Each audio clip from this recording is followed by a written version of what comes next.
그 무상 앞에서 춤추는 이스라엘을 발견했습니다. 그의 마음이 얼마나 낙심되었을까요? 바로 산과 골짜기입니다. 이것은 우리 주님이 세상에서의 삶 가운데서도 실제 일어나셨습니다. 예수님은 요단강에서 세례를 받으실 때 아버지는 하늘로부터 말씀하셔서 사람들이 많이 있는 곳에서 대중 앞에서 예수 그리스도가 하나님의 아들이라는 것을 증명해 주었습니다. 성령이 비둘기같이 그분 위에 내려오셨습니다. 얼마나 영광스러운 정상의 경험입니까? 그러나 예수님은 성령을 통해서 광야로 이끌려 마귀에게 시험을 받게 했습니다. 40일의 금식 기간이 끝난 뒤 제일 첫 번째 시험이 그가 지금 고통을 당하고 있는 배고픔의 문제를 해결하라고 돌로 뜨기 되게 하라고 시험을 했습니다. 예수님이 겪어야 할 험한 골짜기였습니다. 그리고 십자가를 지시기 위해서 겟세마네로 들어오실 때 피와 같은 땀을 흘리시며 기도하는 그분을 보십시오. 십자가에 달리신 그분을 보십시오. 그분이 겪어야 했던 험한 골짜기였습니다. 그러나 그 후 죽은 자 가운데서 살아나셔서 영광의 형체로 빛나는 그분을 다시 한번 우러러보십시오. 얼마나 영광스러운 정상의 경험입니까? 그리고 그분은 지극히 높은 하늘로 올라가셔서 하나님의 우편에 앉아서 우리들을 위해 지금 중보 기도하십니다. 이것이 바로 우리가 골짜기를 경험할 때 우리를 격려하시는 하나님의 말씀입니다. 그분은 골짜기가 끝날 때 당신의 영광을 위하여서 영광스럽고 복된 정상을 준비하고 계시다라는 것을 예수님을 통하여서 배울 수 있습니다. 골짜기를 발견하는 곳마다 항상 그 끝에 정상을 발견하게 될 것입니다. 여러분들 산을 가게 되면 골짜기와 계곡이 있는데 계곡이 계곡으로 끝나는 경우는 없습니다. 눈을 조금만 들면 산 정상이 보여지고 아름다운 산이 보여지고 파란 하늘이 보여질 것입니다. 예수님께서 이 길을 준비하시고자 이미 앞서 가셨기 때문에 사실로 우리에게 증명이 되어지는 것입니다.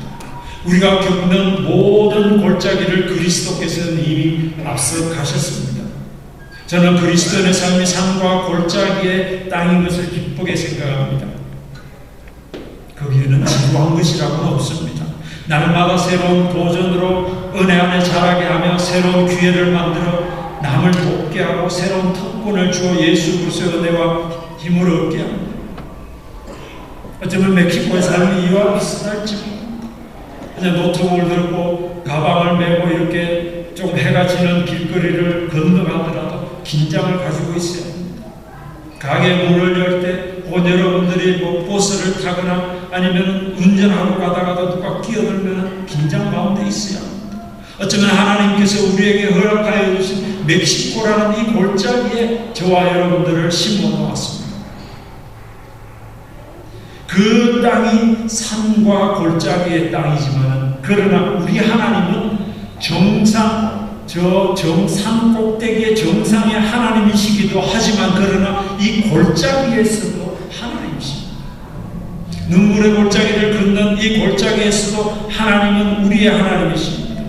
고난과 땀과 실패와 실망과 혹은 사망의 음침한 골짜기 같은 곳에서도 하나님은 하나님으로서 우리에게 다가오신다는 것입니다. 호렙산, 그리심산, 다볼산, 길라산, 길보아산, 시내산, 시온산, 감난산. 갑자기 설교하다가 제가 성경 퀴즈로 들어간 거 아니고 성경에 나와 있는 산을 그대로 이야기했습니다. 아브라함에게 있어서 최고의 믿음과 희생으로 여겨졌던 독자 이삭을 하나님께 바쳤던 모리아산이 있습니다. 하나님과의 깊은 교제로 십계명을 받은 그 영광을 잊어버릴 수 없는 모세에게 있어서는 잊어버릴 수 없는 시내산이 있습니다. 하나님의 이름으로 치러졌던 최고의 열전 장소 전쟁, 하늘에서 불이 떨어져서 제단을 불태웠던 엘리야의 갈멜산, 시편 121편 1절과 2절에 보면은 이 골짜기를 거닐고 가고 있는 한 시인이 이렇게 고백합니다. 내가 산을 향하여 눈을 들며 나의 도움이 어디서 나의 도움이 천지를 지으신 여호와에게서다. 골짜기의 길을 걷고 가고 있는 우리 믿음의 선배, 이 시인이 산 정상에서, 그뿐만 아니라 산 계곡에서, 골짜기에서 하나님을 의지하는 모습을 보여주고 있습니다. 복음서에서 자주 표현되는 예수님께서 산에서 내려오시니라는 하나님과 교제의 장소였던 산이 있습니다. 쉼과 새로운 힘을 기도 가운데 얻었던 산으로 표현되고 있습니다. 우리에게 익히 알려진 팔복, 즉 심령이 가난한 자는 복이 있나니, 이렇게 시작은 이 팔복, 그리스도인의 삶의 지침으로서의 말씀이 산에서 선포되었다고 해서 알려진 산상수훈이 있습니다. 그리고 하나님과의 교제 후에 예수님이 변형되어졌다고 불려졌던 변화산이 있습니다. 성경에 기록된 많은 산은 사실 그 의미가 풍성합니다. 때로는 희생의 산으로, 때로는 고난의 산으로, 때로는 전쟁의 산으로, 때로는 하나님을 만나는 산으로, 하나님을 경험하는 산으로, 하나님의 음성을 듣는 산으로, 하나님께 회개하는 산으로, 눈물과 콧물이 번져가는 그 산으로, 그리고 하나님과 깊은 교제의 산으로 소개되고 있습니다. 그러나 동시에 골짜기에서도 하나님을 경험하는 일을 설명하고 있습니다. 그래서 산과 골짜기는, 정상과 그 깊음은 어쩌면 혼자 벌거벗은 몸과 마음으로 하나님을 더 깊이 대면할 수 있는 곳이야. 어쩌면 여러분의 삶의 현장일 수도 있습니다. 여러분이 일하는 회사일 수 있습니다. 그것이 낮고 깊은 골짜기라면 하나님을 더 깊이 경험하고 나 자신의 실체를 알아가는 곳일 수도 있습니다. 그러나 그 골짜기가 그분으로부터 세임을 얻고 비전을 얻는 곳일 수도 있다는 것입니다. 말씀을 맺겠습니다. 어떤 사람이 양어깨에 지게를 지고 물을 나르고 있습니다. 이 오른쪽과 왼쪽 각각 하나씩의 큰 항아리가 있었습니다. 그런데 이 왼쪽 항아리는 금이 간 항아리였어요. 물을 가득 채워서 출발했지만은 집에 오면은 이 왼쪽 항아리의 물은 한줌 비어져 있었습니다. 왜냐하면 금이 갔기 때문이었습니다. 반면에 오른쪽 항아리는 가득 찬 모습 그대로였습니다. 그래서 늘 이렇게 왔다 갔다 하면은 처음에는 이 무게가 비슷했는데 오른쪽이 더 무겁고 왼쪽이 조금 가벼운 느낌이 들어서 이 주인도 불편했습니다. 밸런스가 맞지 않습니다. 그런데 이 금이 간 왼쪽 항아리는 주인에게 너무 미안한 마음이 들었습니다. 그래서 주인에게 이렇게 요청합니다. 주인님, 나 때문에 항상 일을 2번씩 하는 것 같아서 너무 죄송해요. 금이 간 나 같은 항아리는 버리고 새 것으로 쓰세요. 그때 주인이 금이 간 항아리에게 말합니다. 나는 네가 금이 간 항아리라는 것을 알고 있단다. 네가 금이 간 것을 알면서도 일부러 바꾸지 않는다. 우리가 지나온 길 양쪽을 한번 바라볼래? 물 한 방울 흘리지 않는 오른쪽 길에는 아무 생명도 자라지 못하는 황무지만, 왼쪽에는 네가 금이 가서 그 흘린 물로 인하여서 아름다운 꽃과 풀이 무성하게 자라지 않니?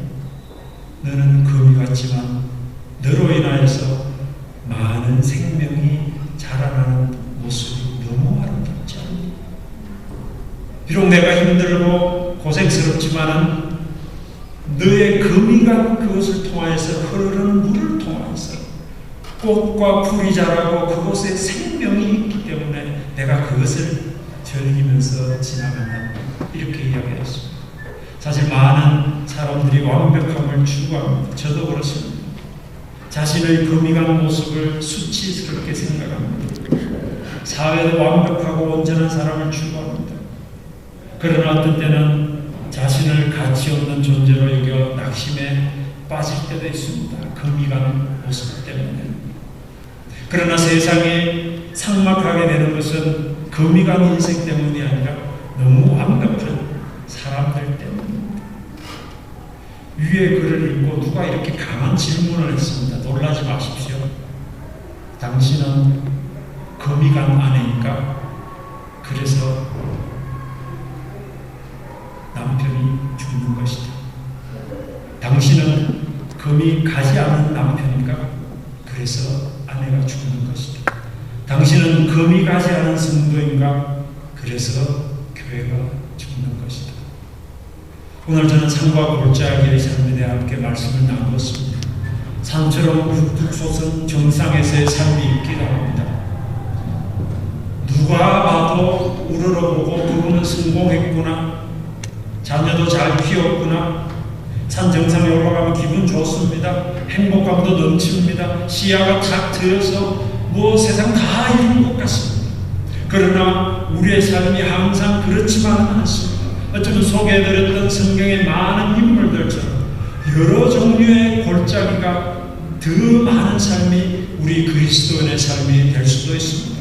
그렇다면 이 골짜기에서의 삶에서 무엇을 배우고 또 어떻게 그 골짜기들을 지내야 하는지를 말씀드렸습니다. 비록 골짜기지만 함께 하시는 주님을 더 깊이 경험해 나간다면 그렇게 눈물의 골짜기는 아닐 것입니다. 또한 사망의 골짜기는 아닐 것이고 오히려 사명의 골짜기가 될 것입니다. 바로 여러분이 일하는 현장입니다. 바로 여러분이 사시는 멕시코 소나로사, 떼피코 혹은 소칼로, 로마 노르테술, 델바제, 산타페, 델로마 어디에 사시든 상관없습니다. 그것을 정상이 있고 골짜기가 있는 그것이 하나님이 여러분들을 부르셨습니다. 그것이 눈물의 골짜기든지 고난의 골짜기든지 외로움의 골짜기든지 실패와 낙심의 골짜기든지 그 현장을 함께 거니시는 주님을 경험함으로 새 힘으로 오늘도 여러분들이 살아갈 수 있기를 주님의 이름으로 축원합니다. 하나님 아버지, 오늘 부족한 것이 산과 골짜기의 제목으로 말씀을 나누었습니다. 성도들 가운데 눈물과 한숨과 외로움 있는 성도들도 있습니다. 또 믿음을 따라서 하나님의 복과 은혜를 인해서 정상의 삶을 살아가는 성도들도 있습니다. 그러나 비록 눈물의 골짜기, 고난의 골짜기다 하더라도 하나님을 의지하는 마음이 우리 가운데 있게 하여 주옵소서. 우리의 기도가 더 깊어가게 하여 주옵소서. 하나님을 예배하는 찬양의 깊이가 더 깊어가게 하옵소서. 비록 우리가 눈물이 더 많아질지라도 형제 사랑하는 마음이 더 깊어가게 하옵소서. 그래서 그 골짜기에서의 삶이 하나님의 인도하심으로 잘 마칠 수 있다라는 그런 신앙의 고백들이 우리 가운데 나올 수 있는 은혜가 우리 성도들에게 있게 하여 주옵소서. 예수님 이름으로 기도합니다. 아멘. 같이 일어나서